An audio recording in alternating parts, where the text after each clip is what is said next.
Bismillahirrahmanirrahim. Assalamualaikum warahmatullahi wabarakatuh. Alhamdulillah. Alhamdulillah nahmaduhu wa nasta'inuhu wa nastaghfiruh wa na'udzu billahi min shururi anfusina min sayyiati a'malina man yahdihillahu fala mudilla lahu wa man yudlil fala hadiya lahu. Asyhadu an la ilaha illallah wahdahu la syarika lahu wa asyhadu anna Muhammadan 'abduhu wa rasuluhu la nabiyya ba'dahu. Allahumma shalli wa sallim wa barik ala Muhammadin wa ala alihi wa ashabihi ajma'in wa ba'd. Qala Allah ta'ala fi kitabihil karim, a'udzu billahi minasyaitonir rajim. Bismillahirrahmanirrahim. Ya ayyuhalladzina amanu taqullaha haqqa tuqatih wa la tamutunna illa wa antum muslimun. Wa qala aidan kuntum khayra ummatin ukhrijat lin-nasi ta'muruna bil ma'ruf wa tanhauna 'anil munkar wa tu'minuna billah. Shadaqallahul 'azim wa shadaqa rasulun nabiyil karim. Alhamdulillah, puji dan puja bagi Allah, salawat dan salam bagi Rasulullah Muhammad sallallahu alaihi wasallam, keluarganya, sahabatnya, para tabi'in, para tabi'ut tabi'in dan kaum muslimin seluruhnya yang tetap istiqamah hingga hari kiamat nanti, dan mudah-mudahan Allah jadikan kita satu di antaranya. Amin ya Allah rabbal alamin.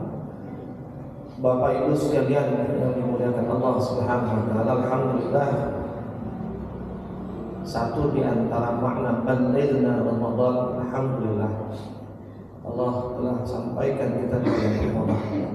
Umur kita sampai tiba di fajar Ramadan, dan ini adalah Ramadan hari pertama di tahun 1444 Hijriah atau 2023. Mudah-mudahan Allah jadikan Ramadan kita tahun ini Ramadan yang penuh dengan keistimewaan. Istimewa Ramadannya juga istimewa kitanya dalam mengisi Ramadan. Dan mudah-mudahan Ramadan tahun ini juga menjadi Ramadan yang penuh dengan kebaikan untuk kita, baik kebaikan di dunia maupun kebaikan di akhirat, kebaikan untuk diri kita dan kebaikan untuk bangsa kita, serta kebaikan untuk umat seluruh dunia, maupun khusus umat Islam. Amin ya Allah rabbal alamin. Bapak Ibu sekalian menggunakan Allah Subhanahu wa taala, karena ini kebahagiaan yang pertama, pembukaan. Jadi saya ingin mulainya dari ayat pertama juga di dalam surat Al-Baqarah yang berbicara tentang Ramadan. Walau bahasa ayat yang sering dibahas, tapi mudah-mudahan ada hal-hal yang baru yang bisa saya sampaikan. Kalaupun tidak ada yang baru, mudah-mudahan bisa jadi pengingat, jadi penguat, dan syukur-syukur menjadi inspirasi buat kita semua di dalam kehidupan kita. Amin. Bapak Ibu sekalian dimuliakan Allah, di dalam Al-Quran dalam surat Al-Baqarah ayat 183, sebagaimana kita tahu bahwa ayat-ayat Ramadan itu cuma ada 5, yaitu 183, 86, 183, 184, 185, 186, 187. Kalau ada yang mengatakan 188 juga masuk karena dia masih dalam satu ain, tapi pendapat yang umumnya adalah sampai 187. Di dalam ayat 183 menjadi ayat pembuka, walau ayat ini belum berbicara tentang Ramadan. Ayat ini masih berbicara puasa secara umum. Maka kemudian di ayat itu nanti bunyinya juga khas tentang puasa yang umum sifatnya belum masuk Ramadan. Nanti ayat 184 baru bicara tentang Ramadannya. Tetapi penting itu menjadi landasan dan menjadi fondasi kita dalam melaksanakan Ramadan, karena Ramadan di antara kekhasannya adalah as-shiyam atau puasa. Allah berfirman, a'udzu billahi minasyaitonir rajim. Bismillahirrahmanirrahim. Ya ayyuhalladzina amanu kutiba 'alaikumus shiyam kama kutiba 'alal ladzina min qablikum la'allakum tattaqun. Hai orang beriman, kata Allah, ya ayyuhalladzina amanu kutiba, telah diwajibkan kepadamu, 'alaikumus shiyam, 'alaikum kepadamu as-shiyam, berpuasa. Kama kutiba 'alal ladzina min qablikum, sebagaimana telah diwajibkan kepada orang-orang sebelum kamu, la'allakum tattaqun, Ada beberapa isyarat penting yang perlu kita ambil dari ayat ini. Isyarat yang pertama, kenapa saya katakan isyarat? Karena memang dia tidak tersurat. Kalau isyarat, kalau tersurat itu biasanya mudah untuk kita melihatnya dari teksnya. Tapi kalau isyarat itu kita harus melakukan proses tadzakkur, ya, berusaha untuk mengambil pelajaran dari setiap teks yang ada, sehingga kemudian terambillah pelajaran dan terambillah hikmah. Itulah yang disebut dengan tadzakkur. Dan tadzakkur itu kata Allah, "Wa ma yatadzakkaru illa man yunib."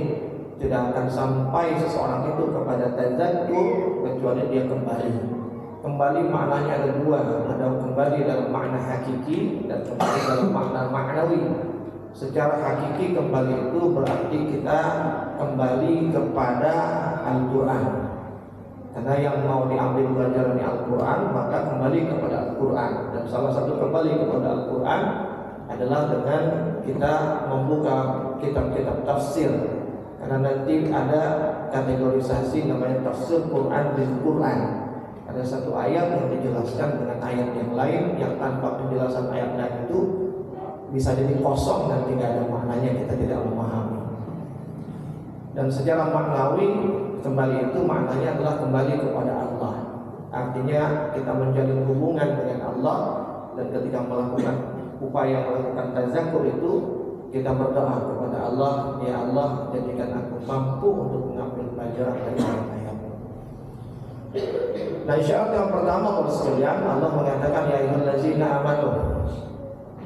Maknanya bahwa ketika Allah sebutkan kata ya ayyuhallazina amanu, berarti ini termasuk ayat-ayat khusus.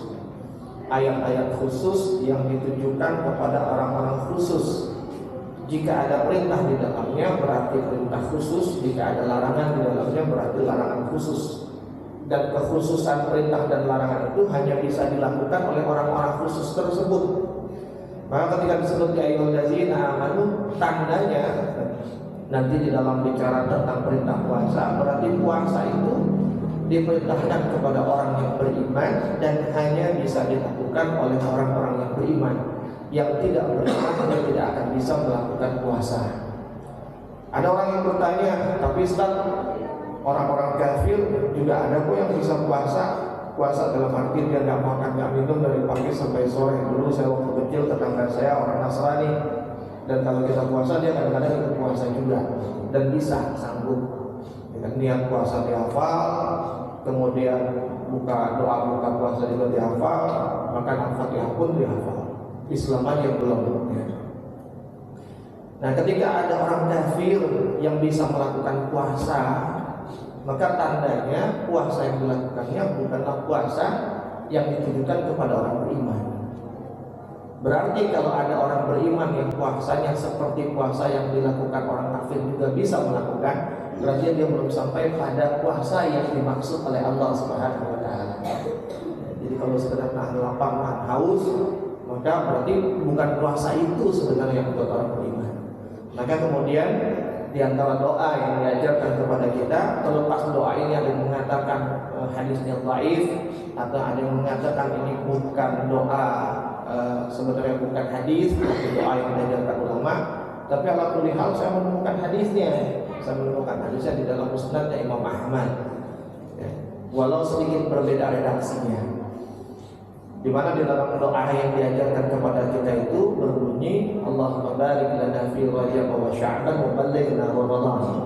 Ya Allah, berkahilah aku di bulan Rajab dan Sya'ban dan sampaikanlah aku kepada bulan Ramadan. 2 bulan Rajab dan Sya'ban mintanya berkah, tapi 1 bulan yang berikutnya Ramadan mintanya baligh, sampai. Kenapa harus dibedakan? Kenapa nggak sama aja semua? Nah, di sini rahasianya nanti kaitannya dengan kenapa ya ayyuhallazina amanu. Nah, Bapak Ibu sekalian memuliakan Allah Subhanahu wa taala, berkah itu maknanya kasratul khair wa ziyadatul khair, kebaikan yang banyak dan kebaikan yang terus bertambah. Berarti ketika kita minta kepada Allah, Allahumma barik lana fi Rajab wa Sya'ban, ya Allah berkailah aku di Rajab dan Sya'ban, berarti kita minta kepada Allah agar kita diberikan kebaikan yang banyak dan dijadikan orang-orang yang memiliki kebaikan yang banyak, dan kebaikannya itu terus bertambah sepanjang Rajab dan Sya'ban. Nah, ketika disebut al-khair, maka al-khair itu adalah kebaikan yang khusus, berbeda dengan al-ma'ruf. Al-khair itu maknanya kebaikan yang ada di dalam Quran dan Sunnah. Maka ketika kita bicara al-khair, maknanya dia adalah ibadah. Berarti ketika kita minta agar diberikan kebaikan yang banyak dan terus bertambah, artinya apa? Salat kita, zikir kita, tilawah Quran kita, sedekah kita, dan segala ibadah-ibadah yang ada di dalam Quran dan dalam Sunnah itu semakin banyak kita lakukan di bulan Rajab dan di bulan Sya'ban.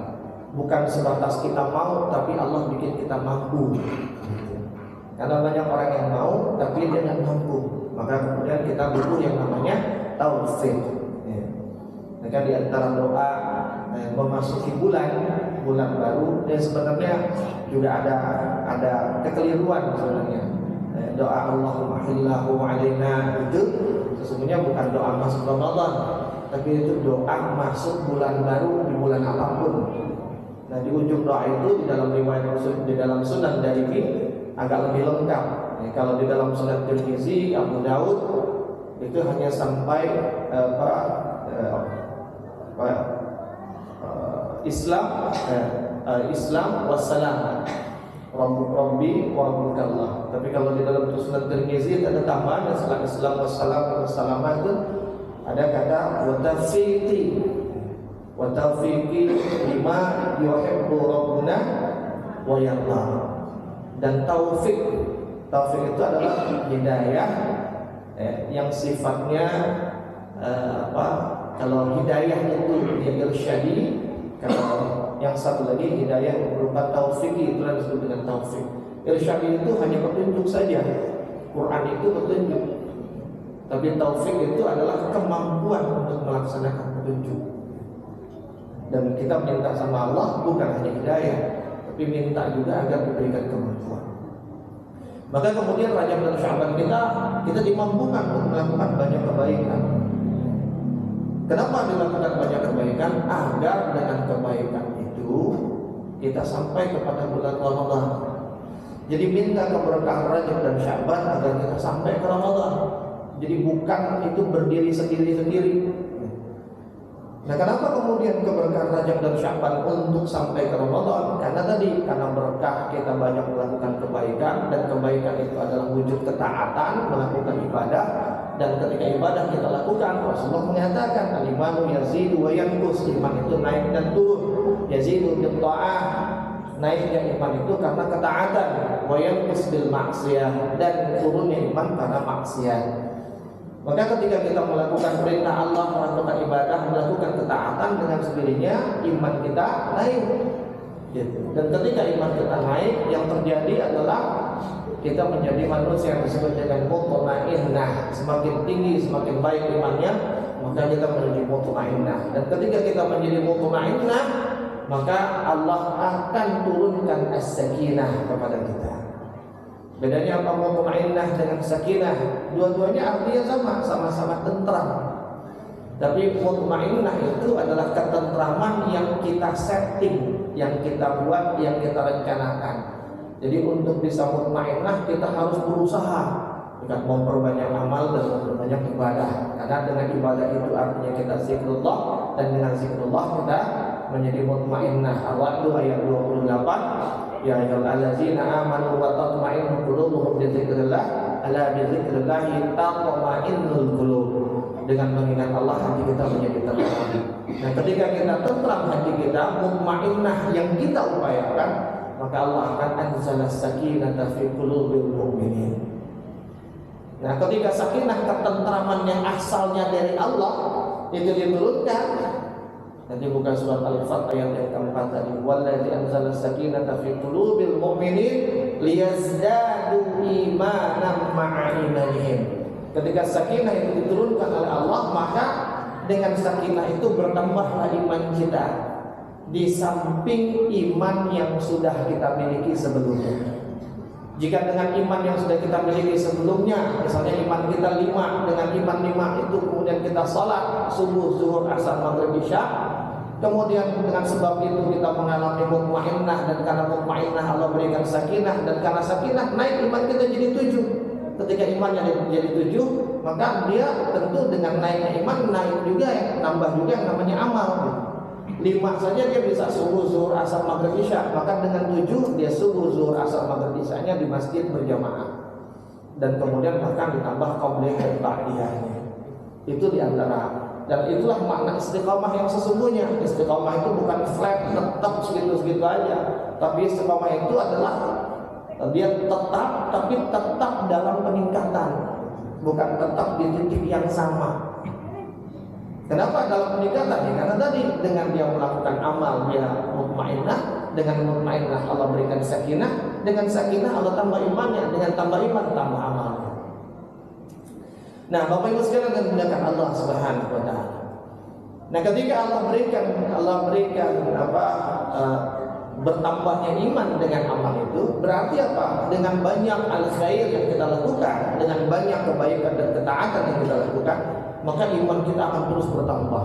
Yazid bin ta'ah, nambah terus imannya, ngumpulin iman, ngumpul iman untuk apa? Untuk sampai ke Ramadan. Makanya kemudian ya ayyuhallazina amanu kutiba alaikumusiyam. Ayat itu menunjukkan bahwa modal dan bekal utama untuk puasa itu adalah iman. Tidak ada yang menyambutkan dan memampukan kita untuk berpuasa kecuali iman. Yang dengan iman itu maka puasa kita berbeda dengan puasa yang juga bisa dilakukan oleh orang kafir. Bahwa sekalian dengan Allah.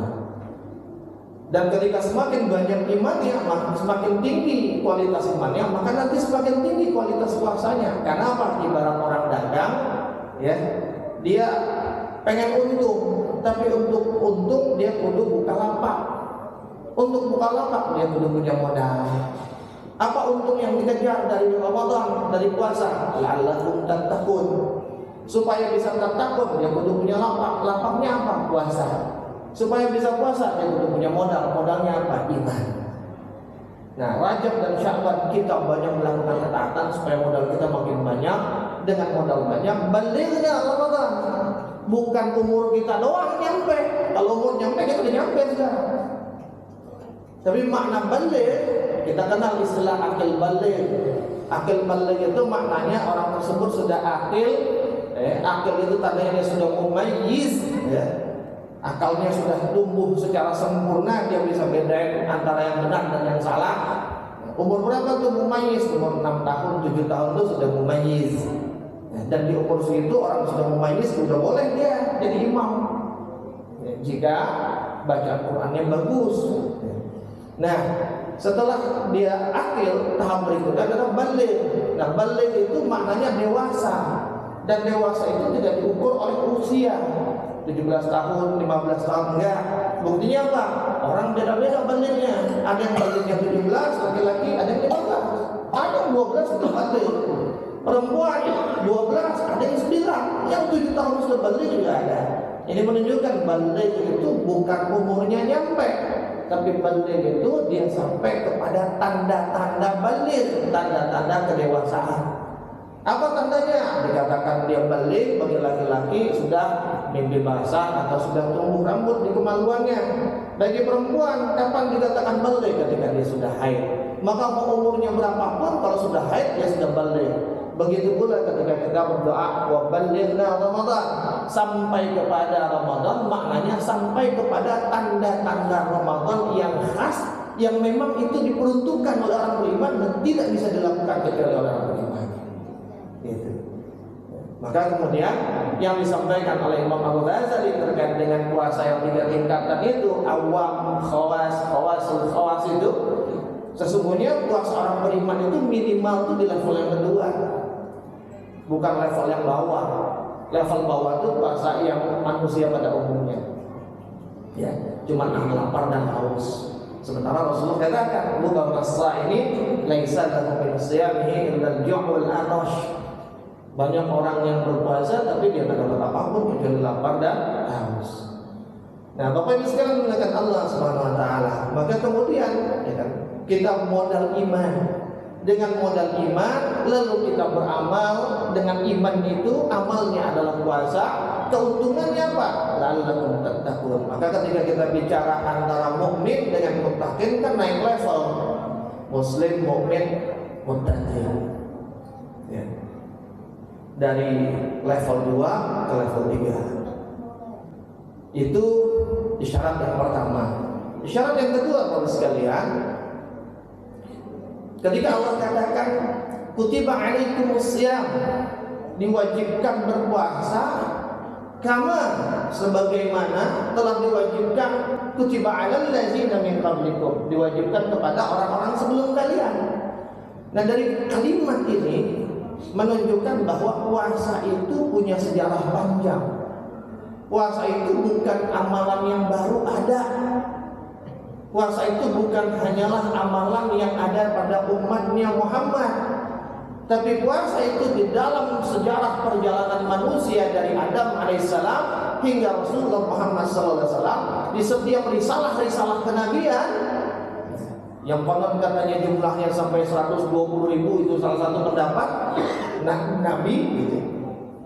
Di dalam setiap risalah kenabian itu selalu ada tuh yang namanya amal puasa. Nggak pernah puasa itu dianulir di satu zaman. Wah, kayaknya ganti aja nih gitu. Kata Allah ganti yang lain, nggak pernah. Selalu di setiap zaman, di setiap masa fase kenabian dari Adam sampai Rasulullah Muhammad SAW itu selalu ada yang namanya puasa. Berbeda dengan amalan-amalan lain, ada yang ada di zaman satu nabi, tapi nggak ada di zaman nabi yang lain. Nah, Bapak Ibu sekalian, ini menunjukkan apa kepada kita? Menunjukkan bahwa karena tadi konteksnya adalah bagaimana kita menaikkan makom kita, kedudukan kita dari mukmin menjadi muttaqin, dan puasa itu adalah amal yang paling efektif untuk menaikkan kapasitas seorang hamba dari mukmin menjadi muttaqin, dan itu proven, ya, itu proof, terbukti. Terbuktinya apa? Buktinya sama Allah nggak pernah dihilangin. Dari setiap masa kenabian selalu ada puasa. Itu menunjukkan puasa itu terbukti bisa menaikkan makom seorang hamba. Nah, kenapa puasa menjadi, kalau mungkin saya sebut paling efektif untuk menaikkan makom seorang hamba. Bahkan itu tidak terjadi pada sholat, itu tidak terjadi pada tilawah Quran, pada sedekah dan lain sebagainya. Kenapa begitu?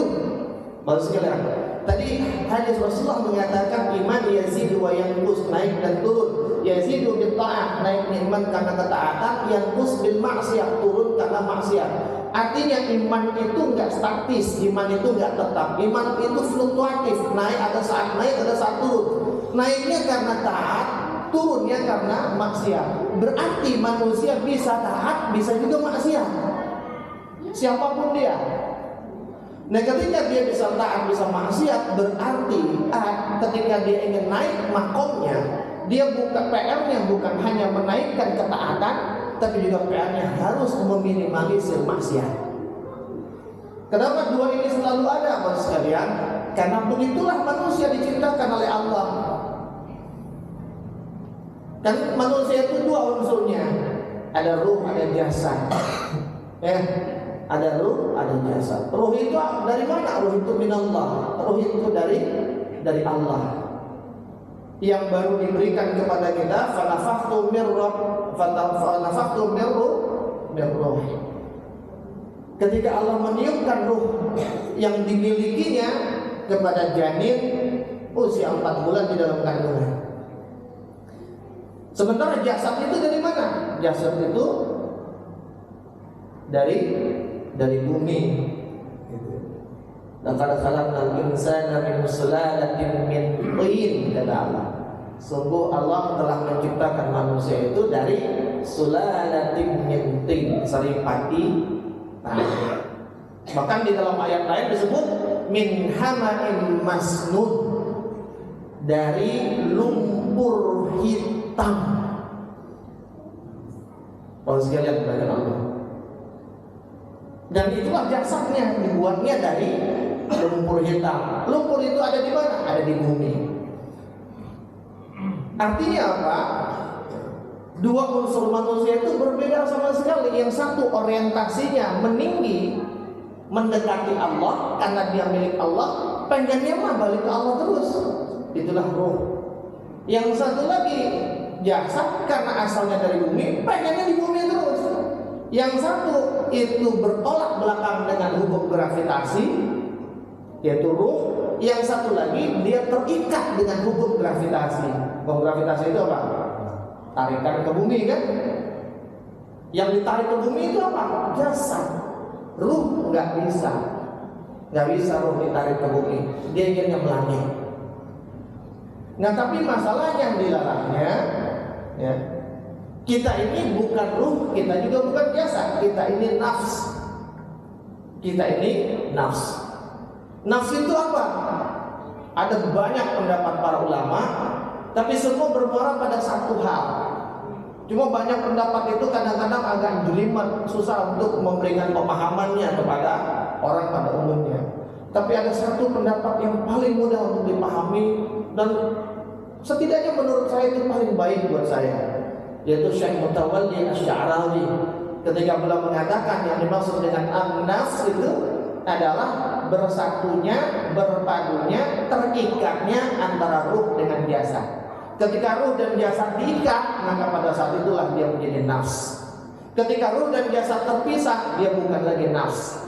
Sementara nanti di alam kubur, di akhirat, di neraka atau di surga, yang akan mendapatkan siksa kubur atau nikmat kubur, mendapatkan azab neraka ataupun nikmat surga, itu siapa? Bukan jasad, bukan ruh, tapi nafs. Nah, Bapak sekalian dengan Allah Subhanahu wa taala. Nah, karena dia diikat, yang satu orientasinya melangit, yang satu orientasinya membumi. Maka berarti saling tarik menarik gitu. Ketika saling tarik menarik, tinggal mana yang kuat. Ya. Saya sering ibaratkan seperti balon. Balon gas tuh. Balon itu kayak manusia banget, dia punya dua unsur. Satu ruhnya balon itu gas hidrogen. Jasadnya balon itu adalah karet balon yang dia tipis dan ringan. Ketika gas hidrogen ditiupkan ke dalam balon, mengembang dia, dilepas dia terbang. Tapi bayangkan jika seandainya karet balon tipis dan ringan itu diganti dengan karet ban traktor. Jangankan terbang, ngangkat 1 cm aja enggak dari bumi. Bagus sekalian. Disitulah kemudian ketika kita buka surat At-Taubah ayat 38, Allah mengatakan kepada kita, a'udzubillahi minasyaitonir rajim, ya ayyuhalladzina amanu ma lakum idza qila lakum unfiru fi sabilillahi tsaqaltum ilal ardi. Allah bertanya, bukan Allah bertanya, Allah mempertanyakan.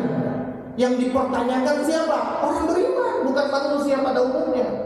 Apa kata Allah? Ya ayyuhallazina amanu, hai orang yang beriman, malakum, ada apa sama kalian kata Allah? Apa yang terjadi pada kalian? Malakum, what happened with you? Itu bahasa kerennya. Ada apa dengan kalian kata Allah? Idza qila lakum unfiru fi sabilillahi, ketika idza qila lakum unfiru, diperintahkan, dikatakan kepadamu untuk infiru fi sabilillah.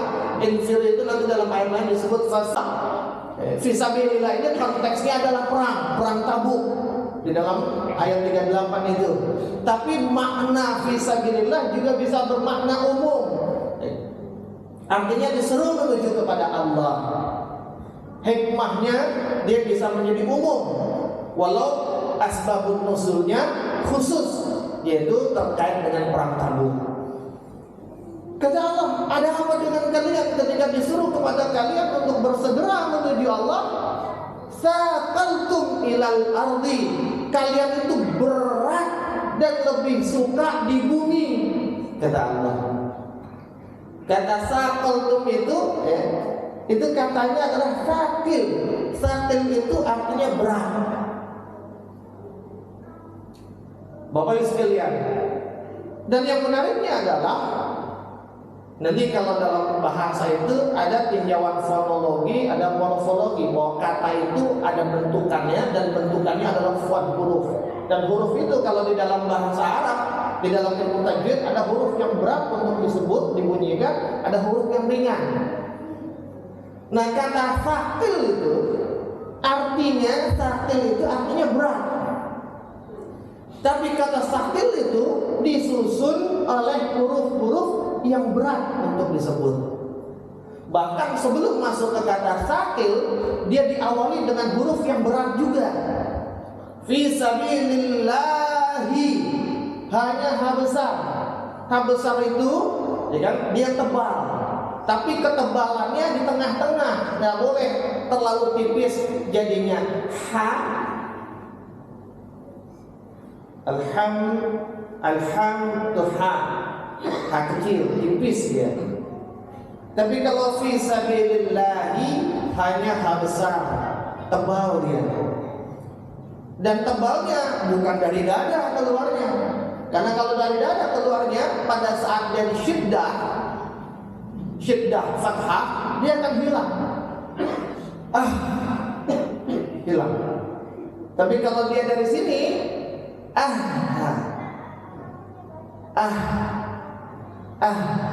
dari sini, bukan dari dada sumbernya. Dia lebih tebal dan lebih berat daripada ha, tapi dia lebih ringan bukan dari dada, tapi itulah yang membuat jadi berat. Ha itu berat. Setelah fi sabilillahi ketemu huruf sa. Fi sabilillahi sa, ketemu huruf sa. Kan sakil tadi. Sa, huruf sa itu yang mirip-mirip bunyinya ada beberapa. Ada sa, ada sa, ada sin, ada sad, ya. Ada shin. Bedanya apa? Kalau sa itu ujung lidah di bawah, di gigi seri atas bagian bawah di ujungnya. Kalau sin itu lidahnya di belakang gigi seri bawah, napak di bawah. Kalau shin itu tengah lidahnya naik ke langit-langit. Kalau sad itu, maka pangkal lidahnya naik ke langit-langit. Nah, ini huruf sa. Dari 4 huruf itu yang mirip-mirip bunyinya, yang berat ada 2, yaitu so dengan sa. Satu di belakang, satu di depan. So itu pangkal lidah yang bermain, sa itu ujung lidah yang bermain. Sa itu berat untuk disebut, tidak seringan sin. Sehingga nyebutnya fi sabilillahi sa. Ha berat, sa berat. Sa-nya dikasih syiddah, dikasih tasydid. Tasydid itu bermakna tekanan, ya, tekanan, tahanan. Jadi dia harus ditekan dan sedikit ditahan. Udah berat ditekan, tambah berat. Fi sabilillahi sa. Setelah sa ketemu dengan huruf qaf, qaltum, qaf. Qaf itu juga huruf yang berat, temannya yang ringan kaf. Artinya apa?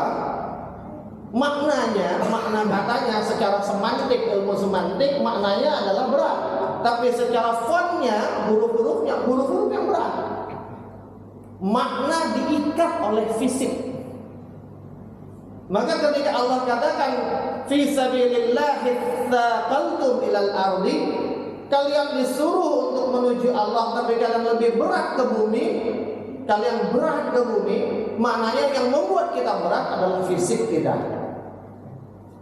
Bahwa sekalian mendekat Allah. Kenapa? Karena fisik diikat oleh gravitasi bumi. Jadi kalau disebutkan tsaqaltum ilal ardi, ke bumi, berarti dia ditariknya sama gravitasi. Kalau ditarik sama gravitasi, apa? Ruh nggak bisa ditarik sama gravitasi. Tapi yang ditarik sama gravitasi adalah tubuh kita. Sekalian.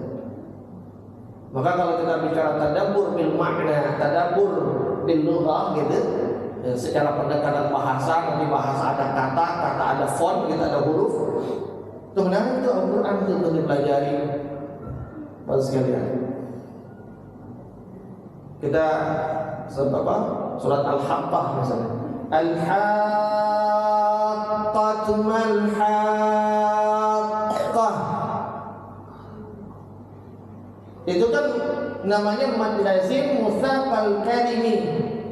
Panjangnya 6 harokat ketemu dengan huruf syiddah. Maka setelah panjang 6 harokat dia harus dikejutkan. Al-Haqqatu mal-Haqqah. Dan Al-Haqqah itu adalah hari kiamat. Mad lazim musaqqal itu tadi dari kata sakil, artinya berat. Sehingga apa? Ketika kita bicara hari kiamat itu adalah hari yang berat. Gitu. Hari yang berat dan hari yang penuh dengan tekanan, juga hari yang penuh dengan kejutan. Karena mad lazim musaqqal kalimi, dia berat disebutkan, dia ada tekanan, dan dia mengejutkan. Al-qari'ah, mal qari'ah. Hanya berat, besar, berat. Jangan al-qari'ah jadi ringan. Al-qari'ah itu hari kiamat. Hari kiamat itu hari yang berat. Bapak sekalian, nah yang membuat kita berat adalah jasad kita. Ketika ruhnya pengen meninggi, tapi ditarik sama jasad, sehingga terkaparlah roh itu. Ramadan puasanya Pak sebagai ibadah, puasa itu sebagai ibadah, dia menyuntikkan vitamin kepada ruh. Karena memang ibadah itu adalah makanannya ruh. Ruh itu seneng Pak, sama taraweh itu ruh seneng, sama baca Quran itu ruh seneng, sama puasa itu ruh seneng. Tapi dilalahnya yang disenangi sama ruh itu jadi beban buat fisik, buat jasad. Makanya kalau pakai tinjauan ilmu fikih namanya taklif. Syariat itu baca Quran, sholat, puasa, zakat, segala macam ketaatan itu di dalam ilmu fikih, dalam ilmu syariat disebutnya taklif, beban. Dan taklif itu diberikan kepada mukallaf. Mukallaf itu orang yang dibebani. Siapa? Kita. Kenapa bahasanya beban? Ya, karena dia beban untuk fisik, untuk jasad. Sebab manusia hidup dengan pengalaman jasadnya. Jadi beban. Tapi ketika dalam konteks ilmu tauhid, ketika kita berbicara dalam konteks tasawuf, maka yang namanya ruh itu justru dia semakin taat, semakin banyak amalan, semakin dia senang. Kenapa? Karena amalan itu sesungguhnya adalah zikrullah, ingat pada Allah, sementara dia sendiri asalnya dari Allah, maka dia pengen banget balik sama Allah. Ketika ada momentum untuk balik mendekat ke Allah, dia akan senang. Maka ketika kita tarawih, kita baca Quran, rasanya kok berat banget, tandanya kita masih sebatas melaksanakannya dengan jasad kita. Karena memang jasad itu berat. Nah Ramadan, puasanya itu nyuntikin tenaga, vitamin kepada ruh, sehingga dia makin kuat untuk meninggi.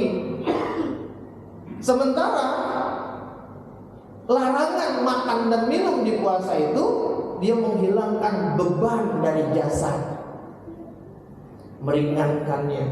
Sehingga apa? Tarikan ke atasnya makin kuat, tarikan ke bawahnya dikurangi. Twing, cepat dia. Makanya kita temukan kalau Ramadan, orang yang nggak biasanya sholat pada Isya, Ramadan dia sholat taraweh. Yang gak biasanya sehari 1 juz, Ramadan bisa 1 juz. Yang gak biasanya sholat di masjid, Ramadan di masjid. Yang gak biasanya zikir habis sholat, Ramadan zikir dulu habis sholat. Kenapa? Karena beban dari jasad ini itu dikurangi. Kenapa memang beban dari jasad? Ya, ketika Allah katakan fa'alhamaha di surat Asy-Syams itu ayat ke-8, fa'alhamaha fujuraha wa taqwaha. Dan Allah ilhamkan kepada kita itu ilham fujur dan ilham taqwa. Dua juga. Yang namanya ruh itu suci, nggak mungkin dia maksiat, nggak mungkin dia melakukan kefujuran. Ruh itu pengennya baik terus. Maka ilham takwa itu adalah ruh kita. Sementara yang namanya jasad asalnya dari tempat yang kotor, lumpur hitam. Maka ilham fujur itu adalah jasad kita. Bapak sekalian kata Allah, Maka ketika kita puasa dilarang makan dan minum, kita sedang dibuang untuk ilham fujur kita dan dikuatkan ilham takwa kita. Sementara kalau sholat kan kita nggak begitu. Sholat kan cuma disuntik energi, dia nggak puasa kan. Bukan upaya pengurangan berat badan. Tapi kalau puasa itu dilakukan. Jadi menguatkan tarikan dorongan ke atas, mengurangi tarikan ke bawah. Maka ketika orang seperti itu, Pak, itu potensi dia untuk naik makomnya dari mukmin menjadi muttaqin itu makin besar. Maka manfaatkan itu. Oh sekali, itu syarat yang kedua. Ini masih ada satu syarat lagi, tapi udah jam segini. Mau dicukupkan atau cukup? Cukupkan. Baik sekali kemuliaan Allah Subhanahu wa taala. Maka isyarat-isyarat yang Allah sampaikan itu, kemudian kita tanyakan kepada diri kita. Kita udah begitu belum? Maka ukur berhasilnya puasa itu gampang. Ukur, timbang berat badan kita 60 terakhir Ramadan, timbang. Kalau 62 berarti Ramadannya gagal, Pak. Pasti itu gagal. Gimana nggak gagal? Dia nggak boleh makan kok. Kok mana, Pak? Kenapa? Karena tubuh itu tumbuh. Jasad itu tumbuhnya karena dia dari makan. Jasad itu dari bumi, maka makanan dan minum itu dari bumi. Yang kita makan dan minum kan semua dari bumi. Semakin banyak yang dimakan dan minum, maka semakin tumbuhlah tubuh kita. Makin tumbuh tubuh kita, makin berat dia. Ketika makin berat, makin kuat tarikan ke bawah. Maka kalau puasa beratnya nambah sementara dia dilarang makan, kan aneh gitu. Seperti itu. Tapi banyak yang berhasil. Ramadan turun berat badannya. Tapi lebaran hari ketiga naik 3 kilo. Turunnya 2, naiknya 3. Makanya ketika selesai lebaran, masjid sepi lagi. Kenapa? Orang udah gak kuat, beban tubuhnya, tarikan ke buminya udah makin kuat, udah makin malas lagi masjid. Ruhnya kecengkak lagi tuh, nggak bisa terbang lagi. Baca Qurannya balik lagi seperti sebelum Ramadan, nggak bisa lagi satu hari. Sedekahnya balik lagi seperti sebelum Ramadan. Zikirnya, sholatnya, segala macam balik lagi. Kenapa? Karena bobotnya balik lagi. Yang udah diringan. Jadi kenapa Ramadan itu kita jadi semangat beribadah? Karena memang bebannya ringan. Maka ketika bobot yang ringan itu dijaga setelah Ramadan, insya Allah lah, kejaga tuh apa yang kita jaga di Ramadan. Seperti itu. Ya, sekali lagi Allah. Mohon maaf, saya tidak sedang bermaksud untuk menyinggung siapapun, ya, tidak. Tapi ini jadi pengingat untuk kita semua. Itulah hal-hal yang tersirat. Yang tersirat ini kadang jarang diungkap. Dan akhirnya apa? Ya sudah, kita hanya beramal dengan apa yang kelihatan di permukaan teks, tapi tidak menyelami dalamnya dari permukaan teks. Dan itu diperintah oleh Allah. Afala yatadzakkarun. Ada afala taqilun, ada afala tatafakkarun, ada afala yatadzakkarun. Jadi ada saatnya kita disuruh pakai akal standar akil tadi. Ada saatnya kita disuruh akalnya dipakai mikir lebih dalam, itulah tafakkur. Tapi ada saatnya lebih dari tafakkur, harus tazakkur, menghubungkan akal yang di sini dengan akal yang di sini. Dengan cara apa? Kembali kepada Allah, kembali kepada Al-Quran. Allah Rasul, mudah-mudahan bermanfaat. Dari saya sekian, sebagiannya saya serahkan kepada MC. Terserah mau diapain, mau ditutup boleh, mau tanya jawab juga boleh, mau ngapain aja terserah. Pada MC, pada diskusi. Oh.